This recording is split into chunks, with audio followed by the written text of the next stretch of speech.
자회사를 가지고 있는 회사가 있을 때 어떻게 처리가 되느냐, 요거를 지금 배우고 계시는데요. 두 번째 시간입니다. 사실 실무에서는요, 엄청 복잡해요.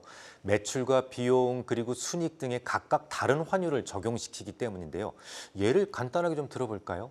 일단 매출에 대해서는 변동성이 커지는 것을 막기 위해서 언제나 평균 환율을 적용합니다. 이것은 자회사가 독립적이거나 혹은 종속적이라도 다르지 않은데요. 당연하겠죠. 만약에 매출이 급변하는 환율을 매일매일 적용시킨다면 그 매출의 변동성을 어찌 감당할 수 있겠습니까? 하지만 자산은 조금 다릅니다. 일단 단기 매출 채권처럼 화폐성 자산에 대해서는 독립적이거나 혹은 종속적이라도 현재 환율을 그대로 적용합니다. 쉽게 말씀드리면 환율에 입각해서 시가 평가라는 얘기인데요. 하지만 설비 투자와 같은 비화폐성 자산의 경우에는 조금 복잡해집니다. 독립적인 회사에 대해서는 그 당시 환율이 중요하기 때문에 현재 환율을 적용하지만 종속적인 회사에 대해서는 그냥 역사적 환율을 적용해서 처리합니다. 아무래도 독립적인 회사라면 그 나라 현지 환율이 좀 더 무게를 두고 있어야만 그 회사의 실질적 가치에 더 근접할 수 있기 때문이죠. 그럼 비용에 대해서는 어떨까요? 비용도 상당히 복잡한데요. 독립적인 회사의 경우에는 평균 환율을 적용하지만 종속적인 회사에 대해서는 역사적 환율을 적용합니다. 그 이유는 역시 변동성이 큰 항목이기 때문이 그렇습니다.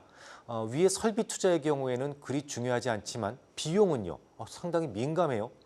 하지만 그것도 현재 환율을 평가할 경우 너무도 변동성이 크기 때문에 일정한 기간값을 가진 평균 환율을 적용시키는 것이죠.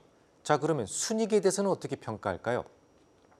역시 너무 변동성이 커지는 것을 경계하기 위해서 일정한 기간값을 가진 평균 환율을 곱해서 구합니다. 이처럼 각각의 자산 항목, 부채 항목이나 역사적 환율을 적용시킬 것이냐, 혹은 평균 환율을 적용시킬 것이냐, 아니면 현재 시장 환율을 그대로 적용시킬 것이냐, 이게 매번 바뀌게 되는데요. 그게 또한 자회사가 완전히 독립적이냐 혹은 종속적이냐에 따라서 환율에 대한 적용이 완전히 달라지기 때문에 실무에서 잔뼈가 굵은 회계사들도 정작 해외 자회사에 대한 적용을 하게 될 경우에 이렇게 도표를 펴놓고 일일이 찾아가면서 적용시키는 편입니다. 알 필요 없다라고 말씀을 드렸으면서 너무 깊게 들어왔습니다. 아무튼 여러분들은 그런 세세한 것까지 기억하실 필요는 없어요. 단지 여러분들이 아셔야 될 것은 해외 자회사가 순자산 포지션인지 혹은 순부채 포지션인지, 부채가 더 많은지 자산이 더 많은지 요것만 알면 됩니다. 그 상태에서 자회사의 기능 통화가 절하되고 있는지 절상되고 있는지만 따져서 환율 변동 차익이 될 것인지 혹은 환율 변동 차손이 될 것인지 요것만 구분해 내실 수 있으면 돼요. 쉽게 한번 예를 들어보죠. A회사가 해외 자회사인 B사를 소유하고 있습니다.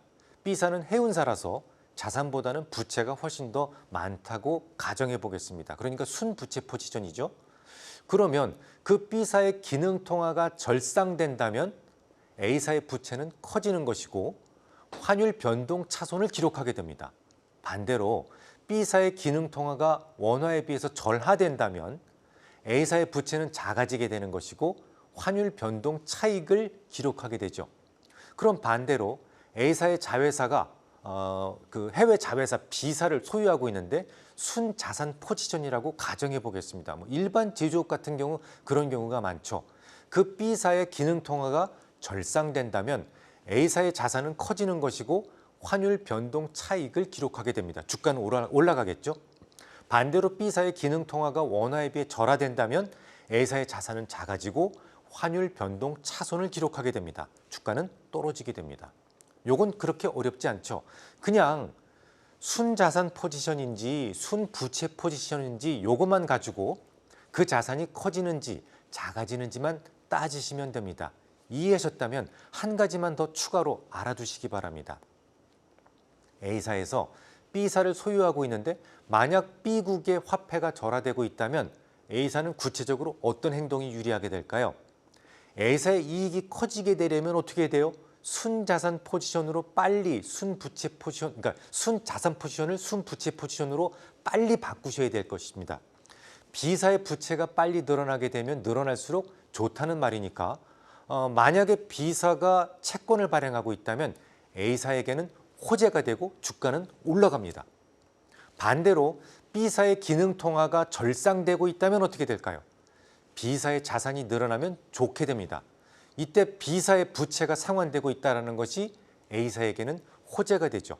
이처럼 이렇게 글로벌 시대에는 환율에 대한 배려가 기업 이익에 상당한 차이를 가져오게 될 수 있음을 여러분들은 인식하셔야 돼요. 하지만 아쉽게도 우리나라의 기업들은 그런 상식이 거의 없는 편입니다. 그러니까 키코와 같은 아주 웃기는 문제에 내노라 하는 기업들도 노출이 되어서 큰 사회적 문제를 만든 적도 있지 않았겠습니까?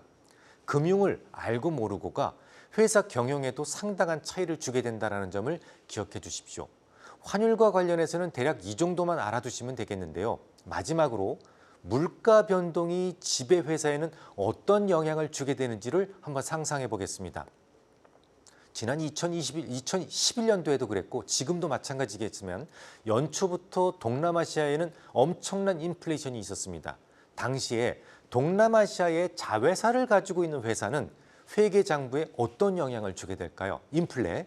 자, 자산에는 현금성 자산이 있고 설비 자산이 있을 수가 있겠죠. 아무리 물가가 올라도 설비 자산은 피지컬 에셋, 실물이니까 전혀 문제가 되지 않습니다. 물가가 올라도. 근데 물가 상승은 돈 가치가 떨어지는 것이잖아요.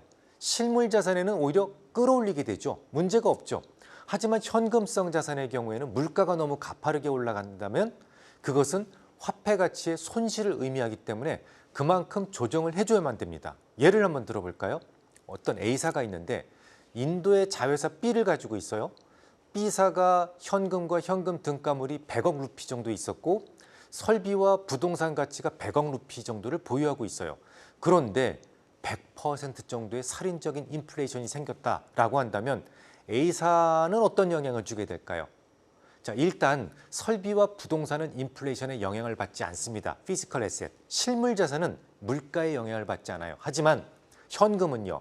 물가 상승의 가치가 절하되겠죠. 현금과 현금 등가물 100억 루피에 대해서는 물가 상승분만큼 자산 가치 손실을 즉각 반영시키게 됩니다. 100억 루피가 있었던 현금성 자산은 50억 루피로 감소하게 되는 거예요. 자회사로부터 올라왔던 200억 루피의 자산이 다음 분기엔 얼마가 돼요? 150억 루피의 자산으로 줄어듭니다. 당연히 주가는 떨어져요. 매도해야 됩니다. 이런 경우 B사는 어떤 조치를 취해야만 A사의 이익에 보탬이 될 수 있을까요? 현금성 자산을 없애버리고 설비 투자를 강화한다던가 혹은 부동산과 같은 실물 자산을 확보할 수 있다면 A사에겐 호재가 될 수 있습니다. 그런 종목은 올라갑니다. 매수할 수 있다는 얘기죠. 다음 시간에 계속하겠습니다.